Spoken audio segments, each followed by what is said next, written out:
When the internet began, bulletin board services, or BBS, became the first online communities of the so-called information superhighway. Using their phone lines, people logged in from all over America to talk about sports, games, movies, and on one BBS in particular, share their ghost stories.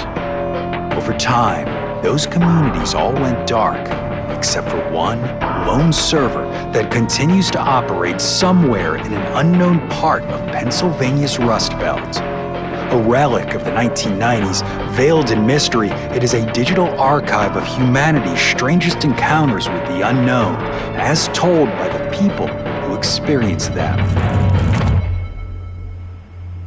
My name is Brandon Schexnayder, and you are listening to Fear Daily. Subject: Gravedust. User: XNMB09. Posted January 16, 1997. It was the summer of 1978. I was 17, old enough to dig graves, not yet old enough to know what digging them can stir up. I'd taken a job working under my Uncle Roy at St. Magdalene Catholic Cemetery, just east of Dragoon, Arizona. The cemetery was one of those places people forget exists until they need it. Dull iron gate, a hand-painted sign, dust-covered statues of saints that had long since lost their faces to the wind. The original church had collapsed sometime in the 50s, but the graveyard stayed open. Cheap, mostly, and secluded enough that folks liked the idea of their people resting in peace. Roy was the groundskeeper, and St. Magdalene's was his kingdom. He kept a cracked leather ledger, a rusted tool shed, and a wall map that looked like it had been written on during the Roosevelt administration. The plot layout was barely legible, held together with yellow tape, corner curled like a dried leaf. He brought me on that summer because I needed work and because I didn't ask too many questions. The kind of boy who'd listen, not talk. He said that was important in his line of work. The Cartwright burial came in early July. Mildred Cartwright, age 87, originally from Lordsburg. A family wanted her interred as soon as possible. One son driving out from Albuquerque, another flying in from Amarillo. It was a last-minute job, and that meant digging fast. Plot 13A had been open on the ledger, so we went with it. The day we buried her, the sky had already turned by noon, clouds thick like ash rolling in low. Monsoon season in Arizona doesn't mess around. It had been dry for weeks, but you could feel the static in the back of your throat, that bitter taste right before a storm breaks. We prepped the site in a hurry. The soil didn't behave. We hit clay too early, and water started collecting at the bottom before we finished shaping the walls. Roy worked the siphon while I kept scooping, wrist deep in reddish muck. I remember thinking the earth was warm, not surface hot, but warmer underneath, like it had been holding on to something. We lowered the casket just before the rain came down sideways. We marked the site with a plastic stake and promised the family the headstone would be installed within the week.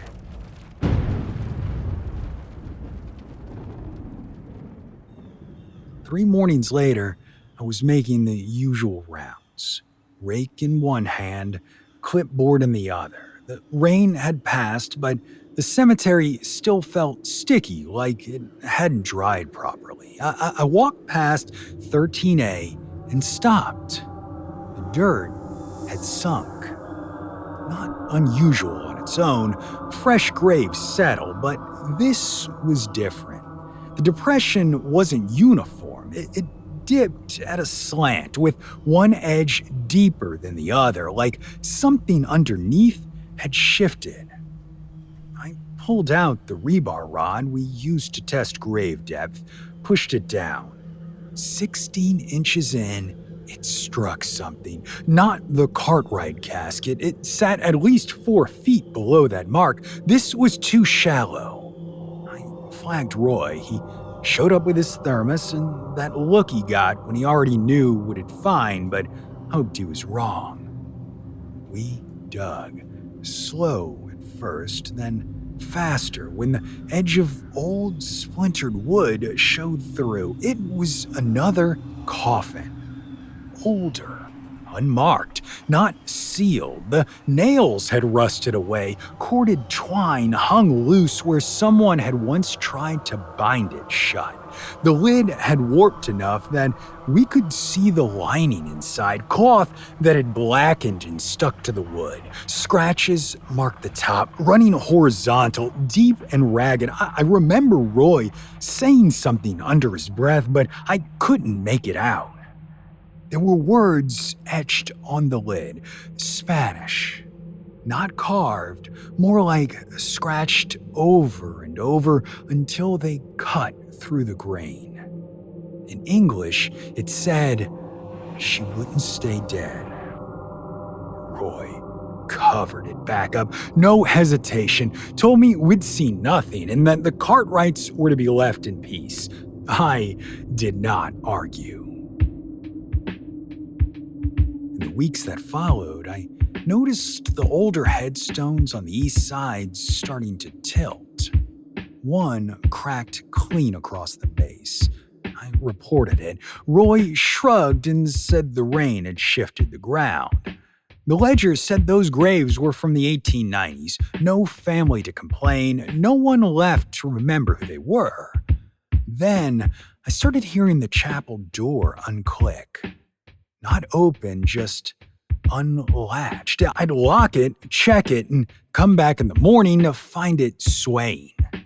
Once, I walked in and saw footprints across the tile. Bare and small. They tracked halfway up the aisle, turned sharply, then vanished. I told Roy, but he didn't say anything. Just handed me the keys and told me not to work after sunset anymore. I asked him if that was for security. He said no. It was the way he said it that stuck with me. I quit before the end of the season. Told him I got a better offer in Tucson. But I really didn't. I just didn't want to go back after dark. Since then, 15 years have passed. I moved to Benson, got into plumbing, had a few bad relationships, lost my mother, and gained some weight. The cemetery faded into the past like most places do when you drive far enough away from them. Then, last week, I got a letter. No stamp, no return address, just a single page, folded twice, tucked under the wiper blade of my truck outside the Circle K. Inside was the word Cartwright, along with a hand-drawn square, the same shape, the same line slant, the same markings I remembered from Roy's map. Plot 13A, circled in red. That cemetery's been closed since the late 80s. Roy even died back in 89, alone in his trailer outside Wilcox, and I haven't been back to St. Magdalene since, but I keep that note in the glove box now, and the last night when I stepped out to smoke, I swear I smelled rain, but the sky was clear.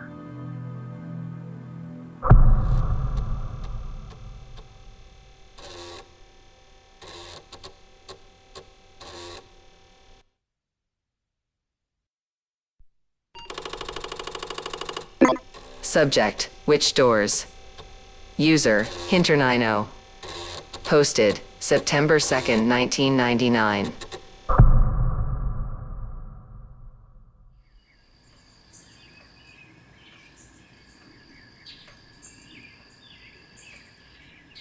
Most people, when they find out I'm a park ranger working in a part of the state known for heavy winters, want to know what I do for work in the off-season. They're often surprised when I tell them that keeping an eye on the park is a year-round, 3-person operation. Of course, their surprise is nowhere near what it would be if they knew why NPS keeps us there all year. That set of facts is a closely guarded secret known only to a very few people, all of them park veterans. I'm not breaking secrecy for frivolous reasons, but out of genuine concern. You see, for as long as I've been doing the job, the sheer intensity of the weather has kept people away from the park during winter. The last couple years, 97 and 99, haven't been anywhere near as cold as they should be, and that worries me. Moderate weather means more roads are passable. That means tourists, cross-country skiers, snowshoers, and the like, which wouldn't be an issue in any other national park. It wouldn't be an issue because they don't have witch doors. If you don't know what those are, it's because a lot of work has gone into helping you remain ignorant. The park was established around the turn of the century. The first witch door discovered the following winter by a man named Carl Dunlop. History shows the first Forest Reserve Rangers to be Charles Ledig and Archie Leonard over at Yosemite, but Dunlop beat them by 8 years. Witch doors are the reason you don't learn Dunlop's name in school. He'd been appointed to his position in summer, and by the time autumn winds began to blow, he built himself a cabin. A typically harsh winter for the region chased everyone away, leaving Dunlop alone in a silent, snow-capped kingdom. Discovery of the door was accidental. He'd been hiking under the canopy of mammoth evergreens in a region which would come to be known as Converse Basin when his compass went wild. Through trial and error, Dunlop was able to trace out the path of the magnetic distortion, which seemed to form a corridor leading north. At the end of that corridor was the first witch door, a vertical rectangle hovering 6 inches off the ground. Dunlop's notes, which formed the basis of the NPS manual on the anomalies, described them as being like black glass, with no frame or visible method of support. His attempt to brush his fingertips across the smooth surface ended abruptly when they passed through it, becoming invisible from the other side. Dunlop jerked his hand back immediately, making him the only person on record to pass through a witch door and come back. Since then, at least 3 Rangers and 25 civilians have gone through or believed to have gone through the black portals, never to be seen again. It's old Ranger gossip that his brief immersion in whatever is on the other side of a witch door changed something about Carl, giving him an ability to know things he shouldn't, things far outside what should be normal perception. Only he knows why he chose the name Witch Door, but this seems a likely reason. 2 pieces of evidence support this theory. The first is that by the end of his first winter, he had managed to find a second door and a third, finally mapping out the location of all 33, some of which lay beyond the park boundaries.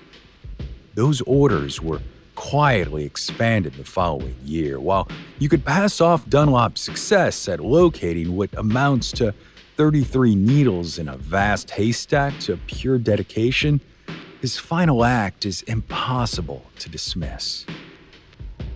Carl remained living in his cabin until 1941, training at least 4 generations of Rangers on managing the doors during winter.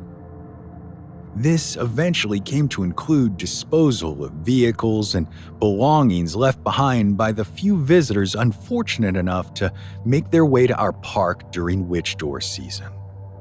He never hurt anyone, to be clear. He didn't have to. Every one of them succumbed to curiosity, stepping through the black glass into the great beyond.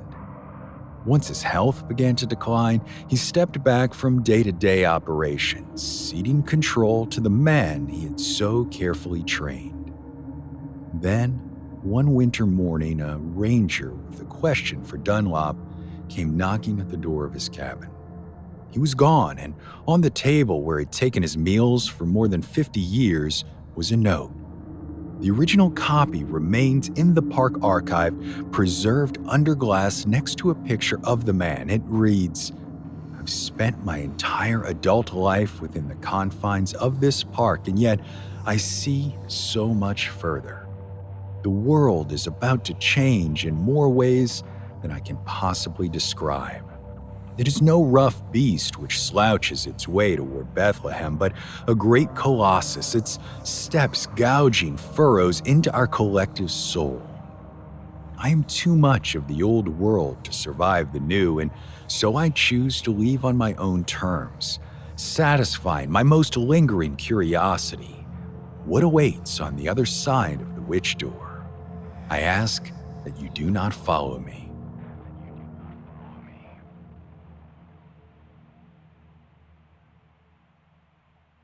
The note was dated November 6, 1941, the day before the Japanese bombed Pearl Harbor. Dunlop was never seen again. Since then, we rangers have continued to work to keep people away from witch doors, but as temperatures climb, that gets more difficult. I don't need Carl's second sight to see that the world is changing. May God have mercy on us all.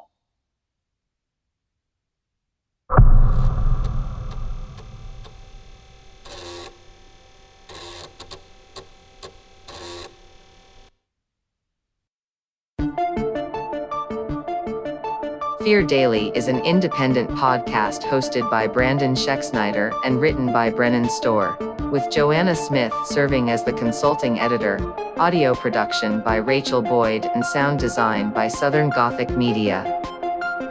This podcast is a work of fiction. Names, characters, places, and incidents are either products of the author's imagination or are used fictitiously. Any resemblance to actual persons, living or dead, or to real events or locations, is entirely coincidental. Ad-free versions of Fear Daily are available now on your favorite podcast apps. For more information, visit feardaily.com. But move fast, before the server goes offline.